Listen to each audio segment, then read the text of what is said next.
नमस्कार साथियों, आज हम महेश वर्णमाल एनसीईआरटी के जो है ऑनलाइनर क्वेश्चन साइंस में फिजिक्स से रिलेटेड करने वाले हैं। तो चैनल पर नए हैं तो चैनल को सब्सक्राइब और वीडियो को लाइक ज़रूर कीजिएगा। तो आइए शुरुआत करते हैं। ऐसे प्रक्षेप गति को जो है दृढ़तम प्रयास प्राप्त करने के लिए अधिकतम कितने कोण की आवश्यकता होती है? तो 45 डिग्री कोण की आवश्यकता होती है। उसके बाद है मनुष्य जब जो है नदी के किनारे नाव से बाहर कूदता है तब जो है नाव पीछे की ओर प्रतिक्रिया के कारण हट जाती हैं। मनुष्य जब नदी के किनारे नाव से बाहर कूदता है तब नाव पीछे की ओर प्रतिक्रिया के कारण हट जाता है। ये न्यूटन के जो है किस नियम के अंतर्गत आता है बताइएगा आप लोग। उसके बाद है संवेग परिवर्तन के दर को जो है किस बराबर होता है? तो संवेग परिवर्तन की दर किसके बराबर होता है? तो ये बल के बराबर होता है। उसके बाद है न्यूटन के प्रथम नियम किससे जो है परिभाषित करता है? तो जड़त्व का जो है परिभाषित करता है। न्यूटन के प्रथम नियम किससे परिभाषित करता है? जड़त्व को जो है परिभाषित करता है। उसके बाद है प्रक्षालन मशीन या वॉशिंग मशीन जो है का कार्य जो है किस सिद्धांत पर आधारित होता है? तो अपकेंद्रीय बल पर जो है ये आधारित होता है। उसके बाद है सड़क पर चलने की अपेक्षा जो है बर्फ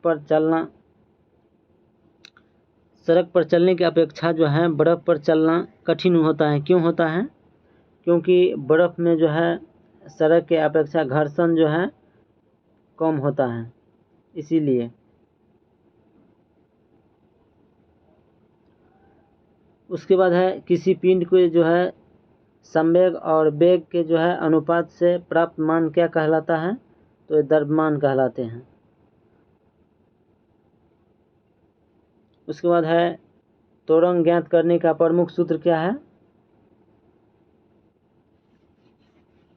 तो त्वरण ज्ञात करने का प्रमुख सूत्र जो है A बराबर V माइनस यू बटा टी होता है, जहाँ A बराबर त्वरण, V जो है अंतिम वेग और U जो है प्रारंभिक वेग होता है और T समय अंतराल होता है। उसके बाद है तेल से जो है अंशतः भरा हुआ टैंकर समतल सड़क पर जो है एक समान त्वरण से जा रहा है, तो तेल का जो है मुक्त पृष्ठ कैसा होगा? तो परवलयीय वर्गाकार होगा।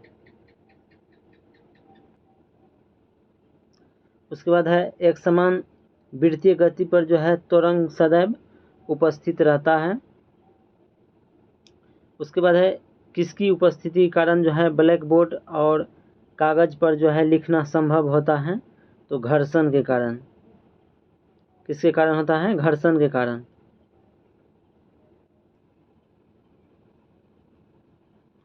उसके बाद है न्यूटन गति के जो है नियम देखेंगे हम। तो इसका पहला नियम है गति के प्रथम नियम। यह जो है यदि कोई पिंड विराम अवस्था में है तो वह जो है तब तक उसी अवस्था में रहेगा जब तक उस पर बाहरी बल न आरोपित किया जाए। और इसका कुछ उदाहरण देखेंगे तो हम चलती गाड़ी के रुकने पर जो है उसमें बैठे यात्री आगे की ओर झुकना। उसके बाद है पेड़ से जो है फल टूटकर नीचे गिरना।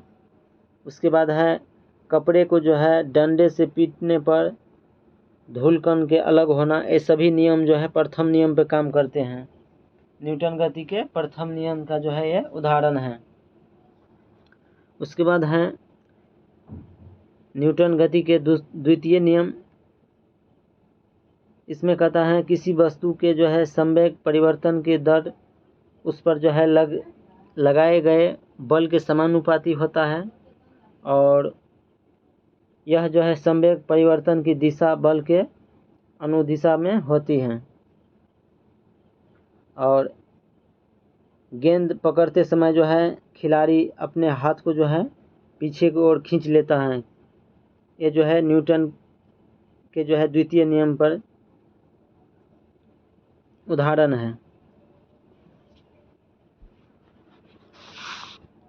तो चलती गाड़ी पर जो है रुकने पर बैठे यात्री जो है आगे की ओर झुक जाते हैं और रुकी हुई गाड़ी जो है अचानक खुलने पर पीछे की ओर यात्री जो है झुक जाते हैं। क्यों? न्यूटन के गति के प्रथम नियम के कारण। उसके बाद है न्यूटन के द्वितीय नियम का जो है उदाहरण क्या था? तो गेंद पकड़ते समय खिलाड़ी जो है हाथ को पीछे की ओर खींचते हैं। क्यों? ताकि गेंद जो है वो कैच आ जाए। ये जो है न्यूटन के गति के द्वितीय नियम पर आधारित है। उसके बाद है न्यूटन के जो है तृतीय नियम देखेंगे हम। न्यूटन गति के तृतीय नियम, यह जो है प्रत्येक क्रिया के बराबर और विपरीत दिशा में जो है प्रतिक्रिया होते हैं और इसीलिए जो है गति के तृतीय नियम को क्रिया या प्रतिक्रिया का नियम भी कहते हैं। इसका उदाहरण देखेंगे, जैसे कि बंदूक से जो है गोली निकलते समय बंदूक पकड़ने वाले व्यक्ति को जो है पीछे की ओर धक्का लग जाता है। उसके बाद है रॉकेट वायुयान की गति। उसके बाद है चप्पू चलाने पर जो है नाव को आगे की ओर बढ़ना। ये सभी जो है न्यूटन गति के तृतीय नियम का जो है उदाहरण है। ये सभी क्वेश्चन 1 नंबर जो है बार बार पूछ रहे हैं बीपीएससी में, तो ध्यान में रखिएगा। क्योंकि बीपीएससी टीआई 2 का जो एग्ज़ाम हुआ था उसमें पूछे गए क्वेश्चन है 1 to 5 वाले में, तो ध्यान में रखिएगा।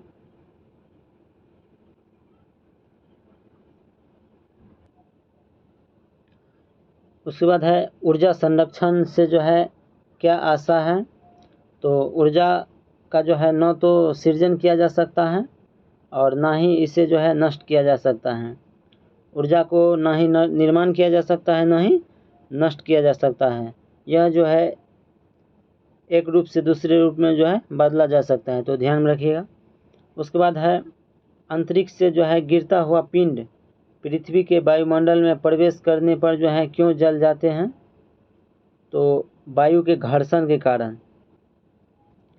उसके बाद है ग्रहीय जो है पिंड की परिक्रमा, ग्रहीय पिंड की जो है परिक्रमण गति जो है ग्रह द्वारा सूर्य का परिक्रमण में प्रभावशाली बल होता है। कौन? तो अभिकेंद्रीय बल होता है।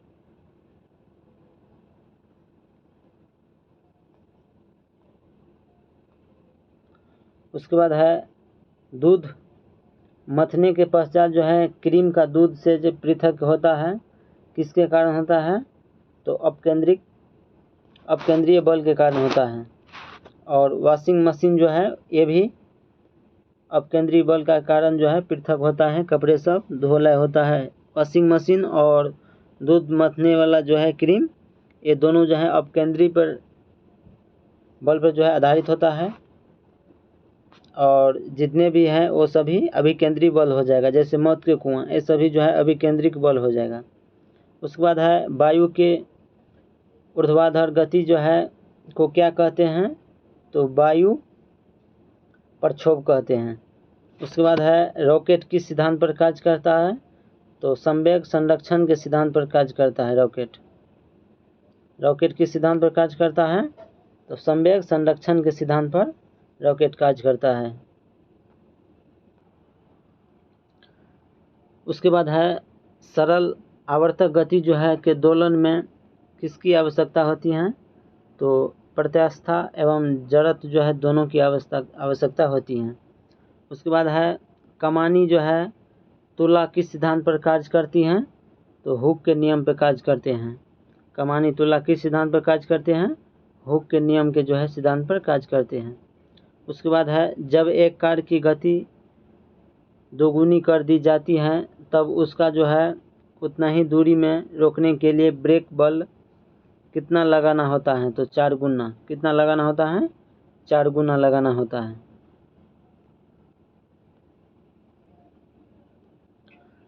उसके बाद है जेट इंजन जो है किस सिद्धांत पर कार्य करता है? तो रेखीय संवेग संरक्षण के सिद्धांत पर कार्य करता है। जेट इंजन किस सिद्धांत पर कार्य करता है? रेखीय संवेग संरक्षण के सिद्धांत पर कार्य करता है।